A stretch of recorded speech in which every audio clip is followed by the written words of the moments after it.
let me start by telling you that you all understand that we are confronted with an unprecedented situation. And Europe, in the very beginning, was caught by surprise. Europe was not prepared to address this issue. And of course, member states were not prepared. So to accuse member states that they didn't do what they were supposed to do, okay, it is logical, but on the other hand, you must understand how the situation developed from the beginning. I make this remark in order to come to your first question about the infringement procedure. You all understand that the asylum policy must be implemented by all member states. There are some rules that member states must respect, but I was the first one to tell you before that member states were caught by surprise. And this procedure of fingerprinting, identification and registration is more than important in order to proceed to all these new schemes we have adopted, mainly relocation and resettlement scheme. It was not the case 2 years ago, but since then a lot of things have changed. In the meantime, the procedure went on. And yes, yesterday the Commission, as it should do, sent a letter to Italy, to Greece, to Malta and to Cyprus, if I'm not wrong, telling them, look, you didn't do well your job, so you have to be punished. But Europe is not to punish. Europe is to prevent things from happening, to inspire and convince member states to be part of its policy. Now, what do we have to do? First of all, this procedure is a legal procedure, and it has to be completed. There are 3 months ahead. During this period, we can do a lot in order to remedy the situation. I'm not here to give a promise that I will go back to Brussels, they will tell them, no, we should stop it. You know very well from your experience, Mr. Füle, how Europe is working.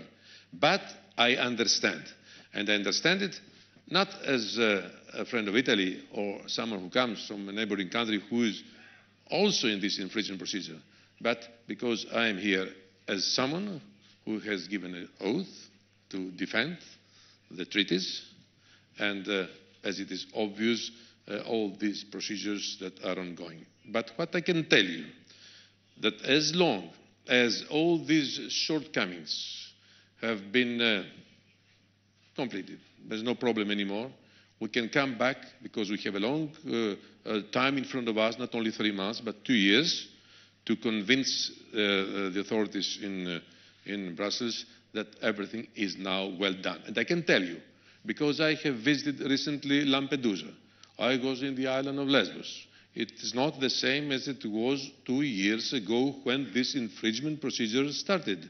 Both countries are complying with their obligations. They try to do their best. They have Europe behind them. We support them. So it is not the same picture as it was 2 years ago. And as I told you before, Europe is not to punish. Europe is to show the way, and when something is working properly, to acknowledge and award it. So let's wait and see what we can do. The message is that we want to remedy this very unpleasant situation, and I can tell you that I feel the same as the Italian authorities and, of course, the Italian public opinion. On your second question, well, let me be clear on that.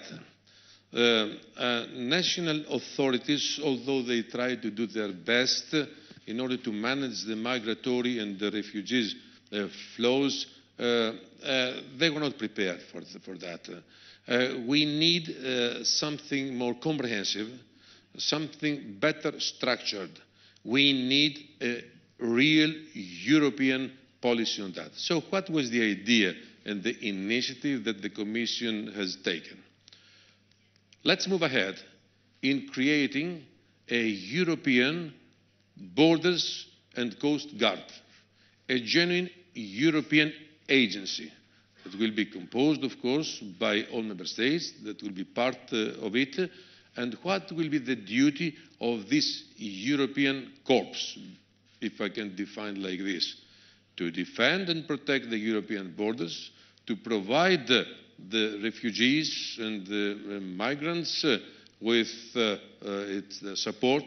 They will have also in their mandate a search and rescue operation, but on the other hand, they will be directly linked to the hotspots in order to manage the situation at the entry point in fingerprinting, in registering and in identifying, so nobody would ever come to the European, let's say, territory without having accepted to respect the rules and the laws of our Union.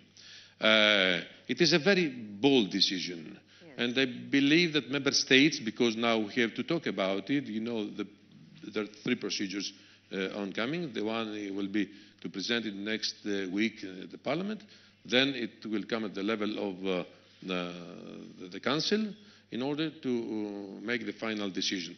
But it is a step forward for what we say more Europe in order to address this unprecedented situation. And I think it is the good and the correct way to follow, because member states, they have their policy, they have their structures, they have their coast guards, but they cannot do it alone. No country can manage this situation on its own. So we need Europe to be there with its institutions, with its strategy, with its policy. We have the Common European Agenda on Migration. We have all these decisions we made during the last year. Now we need the institutions and the instruments in our hand. And this agency will be one more European tool and instrument at the disposal of Europe and of member states as well. Schengen is the greatest achievement of the European integration. If we put Schengen in doubt, unfortunately, this will mark the beginning of the end of Europe, because it is the only tangible example of European integration. This is very clear. Now, on the remarks made before by my good friend, the Minister of European Affairs of France. Some countries, following the European rules, they can suspend for a short period, following a request to the European Commission, the Schengen borders control system. Why? For security reasons, for domestic public order reasons, but not forever. The maximum is for 3 months. I understand there are huge security concerns right now, but we must not commit an error right now. Because as I said before, this will mark the beginning of the end of Europe. And we are here to defend what we have created during the last 60 years. Unfortunately, the forefathers of Europe are not alive anymore to tell us their story.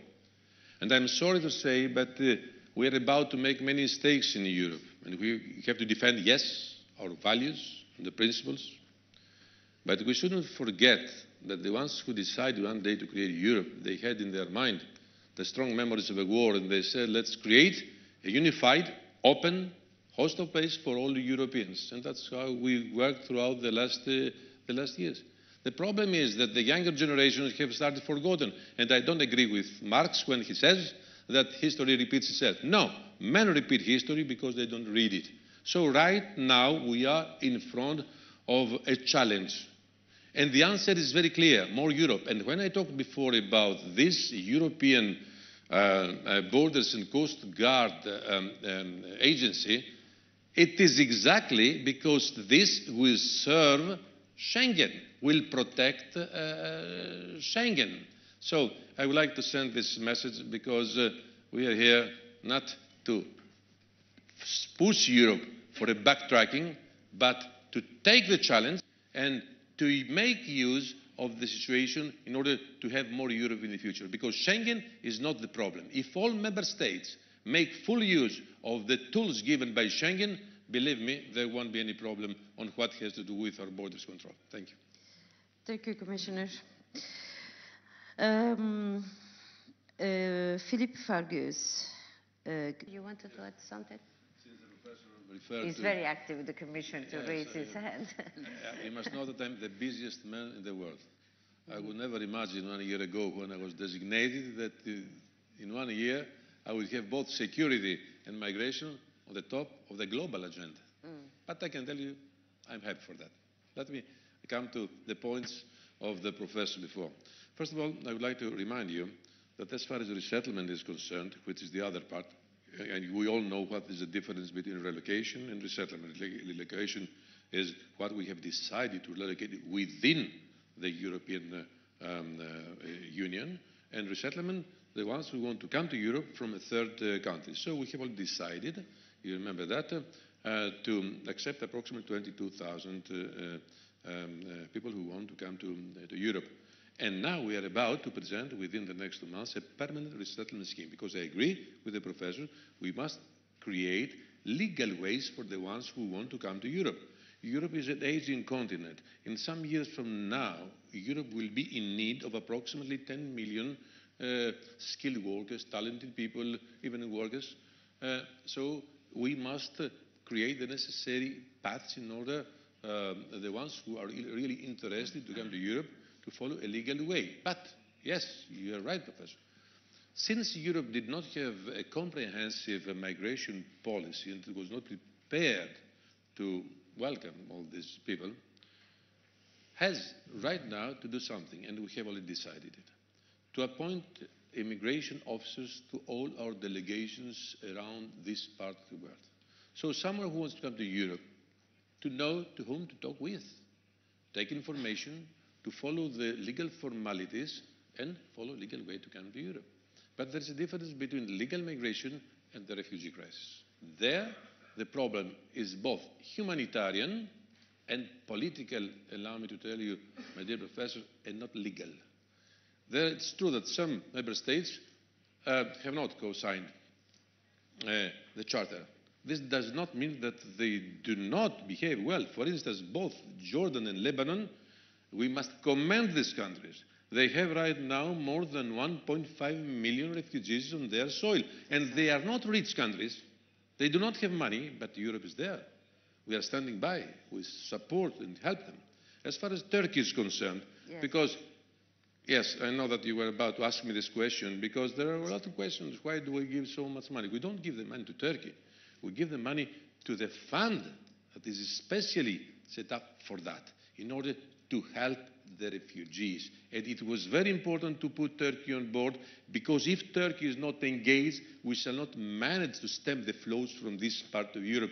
And since we talked about the instability in the region, I'm afraid that as long as this part of the world is on fire, the situation will be even worse. So we must be better protected by taking into consideration these three elements: legal, the humanitarian, and the political element, on the other hand, to better defend their rights, because asylum is a right that we must give them if they apply for that.